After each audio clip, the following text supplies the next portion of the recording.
오늘은 진짜 이 편 하나로 끝낼 수 있는 좁쌀 여드름에 관련된 영상을 찍어 볼 건데요. 제 영상을 좀 보셨던 분들이면 제가 영어 강사 출신이라는 건 다들 알고 계실 거거든요.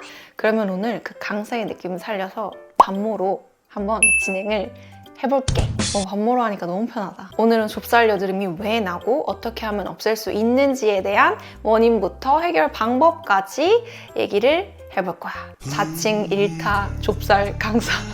너무 웃긴다. 좁쌀 1타 강사.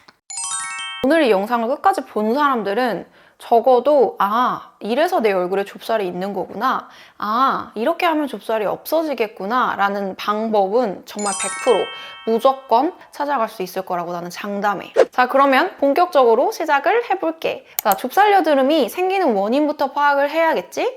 좁쌀 여드름은 왜 생기냐? 내 얼굴 위에 각질이 막 덮여 있어. 근데 동시에 피지 분비가 왕성하게 돼. 여기서 피지 분비가 왕성하게 되는 원인에는 여러 가지가 있는데, 내가 워낙 지성 피부일 경우, 호르몬 때문, 수분이 부족해서 피부에서 수분 대신 유분을 뱉어낼 경우, 그래서 피지 분비가 왕성하게 되는데 이게 배출이 돼야 되는데 각질이 모공을 막고 있어서 이 피지들이 배출되지 않고 이 모공 속에서 모이고 있다가 뽁 하고 튀어나오는 게 좁쌀 여드름이야.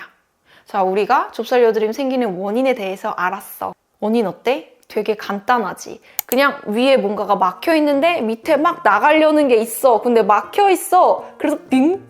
이게 좁쌀 여드름인 거잖아. 그러면 결과적으로 우리는 이 상태에서 어떻게 해줘야겠어? 얘를 뺏겨내주고 얘를 분출할 수 있도록 도와주면 되겠지. 그러면 이렇게 좁쌀 여드름을 없애는 데는 크게 3가지 과정으로 나눌 수 있거든? 첫 번째는 각질 제거고, 두 번째는 피지 제거, 세 번째는 수분 충전인데, 이 두세 번째 거를 우리가 흔히 쓰는 유수분 밸런스라는 말로 통합을 시킬 수 있어. 그래서 첫 번째는 각질 제거를 해줘야 되고, 두 번째는 유수분 밸런스 조절을 해줘야 한다. 자, 그러면 첫 번째 각질 제거부터 얘기할게. 각질 제거 같은 경우는 우리가 유튜브로 의사 선생님 채널이나 아니면 다른 뷰티 유튜브 채널을 봤을 때도 요거에 대한 의견이 되게 많이 갈려. 아예 하면 안 된다 파도 있고, 어느 정도는 해도 된다 파도 있고. 여기서 내 생각은 뭐냐면 피부 타입에 따라서 되게 많이 다른 것 같아. 나는 각질이 굉장히 많이 생성이 되고 피부에 유분기도 많고, 근데 내 주변에 피부가 진짜 예민한 사람이 있는데 얼굴이 너무 빨개져 있는 거야. 어제 클렌징 오일로 롤링을 해주는데 평소보다 조금 세게 문질렀대. 그래서 그 다음날까지도 얼굴이 화상 입은 것처럼 막 다 붉어져 있는 거야. 이 사람한테 각질 제거를 하라고 막 이것저것 시켜봐. 그럼 피부가 어떻게 되겠어?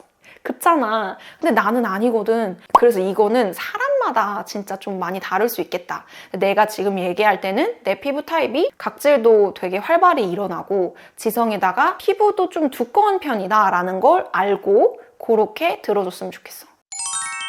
각질 제거는 나는 크게 3가지로 하는 편이야. 첫 번째는 내가 좋아하는 워시오프 팩, 두 번째는 클렌징 오일, 세 번째는 폼 클렌징. 이렇게 3가지로 각질 제거를 해주는데, 워시오프 팩 같은 경우는 팩별로 조금씩 다르겠지만 대부분의 팩들은 피지까지도 같이 뽑아준다. 내가 오늘 얘기했던 클렌징 폼이나 클렌징 오일보다 제일 강력해. 그래서 매일 할 수는 없고 피부 타입에 따라서 다르겠지만 나 같은 경우는 일주일에 한두 번 하는 게 좋고, 사람마다 한 달에 한 번 해야 되는 경우도 있고, 1, 2주에 한 번씩 해야 되는 경우도 있고.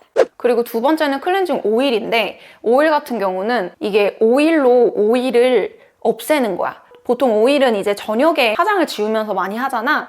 내가 하루 동안 쌓여둔 내 얼굴에 기름기를 오일로 문질러 주면서 피지도 같이 없애주고, 그리고 이런 과정에서 각질이 어느 정도 좀 녹아.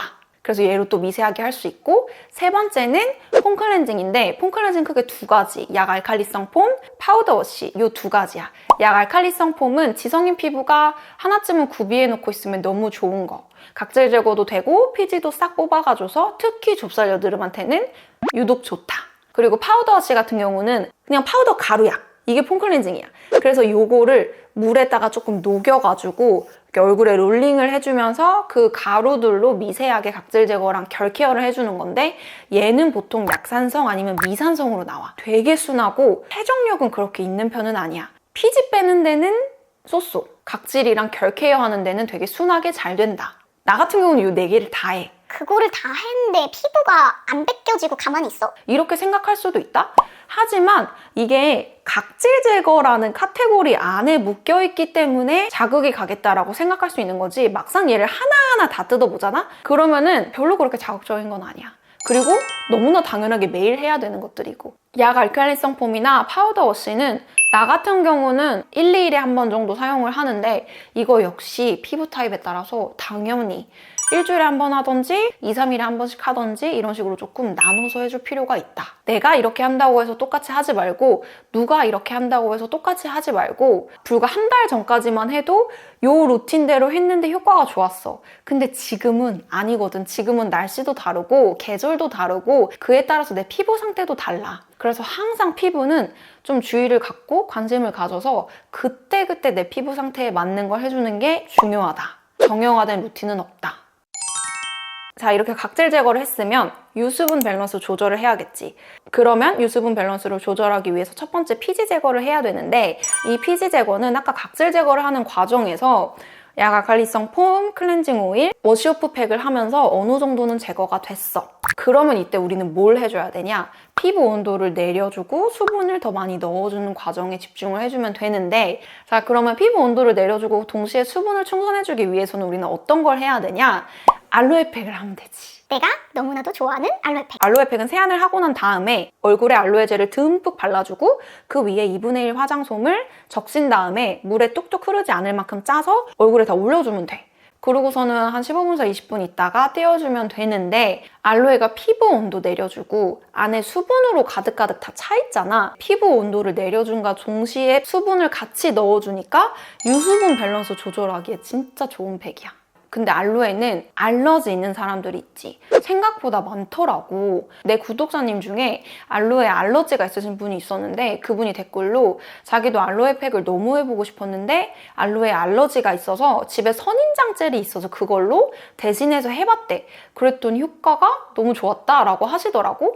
선인장도 되게 그 안에 수분을 많이 머금고 있는 젤이잖아. 그래서 내 생각에는, 내가 이거는 직접 시도해본 건 아니지만 혹시라도 알로에 알러지가 있으신 분들은 선인장 젤 같은 이런 대체품으로 좀 우회해서 하는 방법도 있다. 요거를 알아주면 좋을 것 같아. 알로에 젤은 나는 옛날에는 I'm the Real의 슈렉 알로에를 사용을 했다가 이게 잠깐 단종이 되는 이슈를 겪으면서 브링그린의 알로에 젤로 넘어왔는데, 지금은 이 두 제품 다 판매를 하고 있는 상태고 이 두 제품 다 괜찮다. 근데 차이점은 뭐냐면 I'm the Real의 슈렉 알로에는 에탄올이 좀 들어있고 브링그린의 알로에는 에탄올이 아예 없다. 그렇게 알로에 팩을 하고 나면 두 번째로 피부 온도를 내릴 수 있는 거는 쿨링 모델링 팩이야.